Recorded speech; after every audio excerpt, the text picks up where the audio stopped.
Nate Trophy again, and welcome to another video. And this time it's a video celebrating my 2nd anniversary of this YouTube channel. I can't believe 2 years ago I started doing this this channel, and afterwards I did feel, you know, lost about it. I thought there's no real point, but I just kept continuing on, you know, doing, you know, new videos. So this time I'm doing a review about a special console I did grow up with when I was a smaller child. Of course, in the late 90s and early 90s. Now, of course, if you can notice it, it's actually the Sega Dreamcast, and it's a really good console. The Dreamcast. One thing that was good about it is that it had 4 controls on it, so you didn't need any multi-taps or, you know, special adapters like that. Like I said, you had the power switch there. Of course, the disc tray opens like that. You put your disc in it. It had a modem on it, built-in modem, 56k modem. So you plug your cable in that, and of course connect it to the internet, and you're all set. As you can see, it's there. I said it had your AV out, so you connect, you know, your cables to the television. A serial port, which was very unused over here, just in use in Japan. And your AC adapter. And the thing that was good about it was that it actually had an internal power supply inside, so you just need a little small cable, not like a huge, you know, chunky brick thing.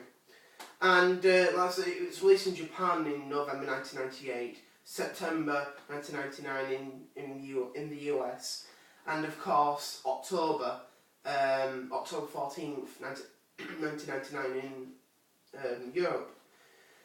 And over time I only had a few games for the system, so I did. So I'll show you a few. So this is actually my first game, Choo Choo Rocket's called. Now, if you don't know what Choo Choo Rocket is, it's a crazy like space game which involves cats and mice, and you've got to try and get the most mice in your rocket before the other players. And it's like a crazy game because it's actually space mice and cats. Space mice and space cats. And the mice are actually called Choo Choos, and the cats are called Kapu Kapus. And I don't know where they got that name from. And that's actually the disc there. So there's actually a compartment to put your disc there. But since these cases are so flimsy, this is why I don't like the cases we had over here, because we had PAL. They're so flimsy. But if you haven't played this game, you should really play this, unless you do have a Dreamcast. Another one, Choo Choo Rocket, sorry. Mr. Driller. This is another game I loved, and it's a real crazy game. So that's a disc, just in case you don't know. So you can see how flimsy the boxes are. Where this little driller, and you've got to try and drill, you know, as far as down to the goal, but you've got to be careful of blocks actually falling on you, breaking these X blocks, which actually damage your health. And it's a very interesting game. It's a crazy game. Like I said, it's made by Namco, which is interesting because I know they make a lot of arcade titles. But it's a crazy game. It's really good. It's very addictive. You should put that on your list if you want to play it. 2 games I recently got. Sonic Adventure. This is actually the only Sonic game I've got for a Sega console, since this is the only Sega console I grew up with. And I heard a lot of people say it's a good game, so I thought, you know something, I'll try it, and I absolutely love this game. It's a really addictive game. And it's a good Sonic game as well, so really glad with that.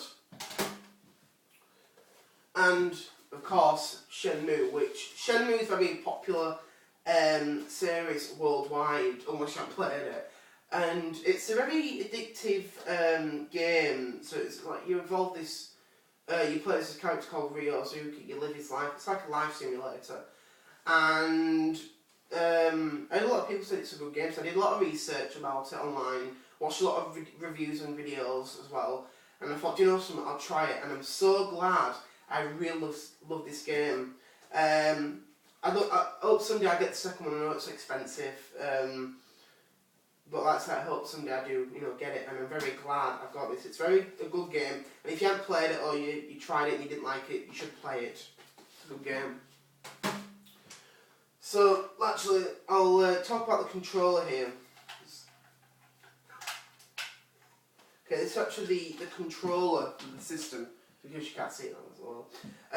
As you notice, like I said, it's you got the thumbstick here, you got the D-pad, of course, you got the A, B, and X, Y buttons, and of course you got this little screen which is for VMU.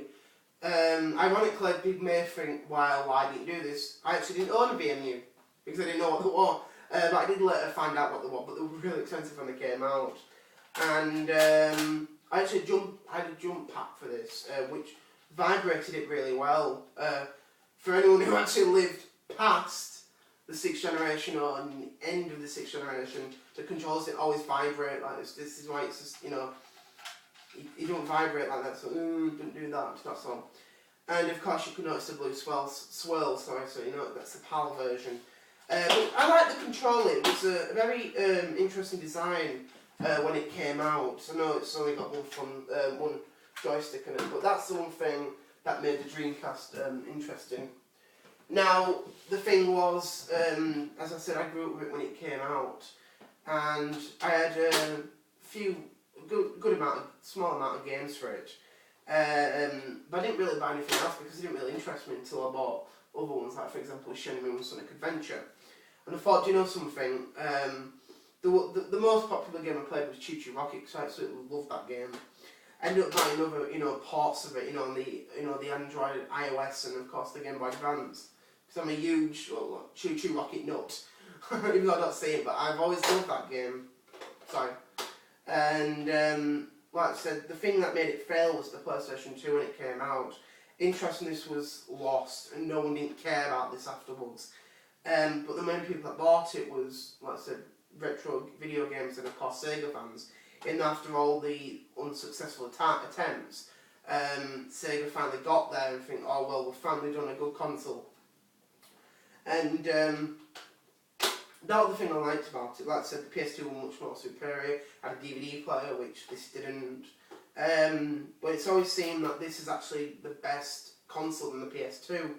And it's interesting to see which one is the best, but I've always seen to go for the Dreamcast. Don't get me wrong, I did grow up with a PS2 and a GameCube. I didn't grow up with the Xbox, but I did like to get one a few years ago for Christmas, which I love as well. But I'm very glad that, even though there's select amount of games that is made for it, it was one thing that made it good. And I'm very glad that there's still independent companies making games for it. So I cherish you, Sega Dreamcast, and I like to, applaud for this, this great console. And I'm very glad that games are still being made for it. So, I hope you enjoyed my little video of my brief history of the Sega Dreamcast. And I didn't show a lot of games, but I thought, you know something, these are certain ones I like. So, thanks for watching, and I hope you enjoyed my 2nd anniversary episode, special, whatever. So, thanks for watching, and keep watching my videos. See you later. Bye.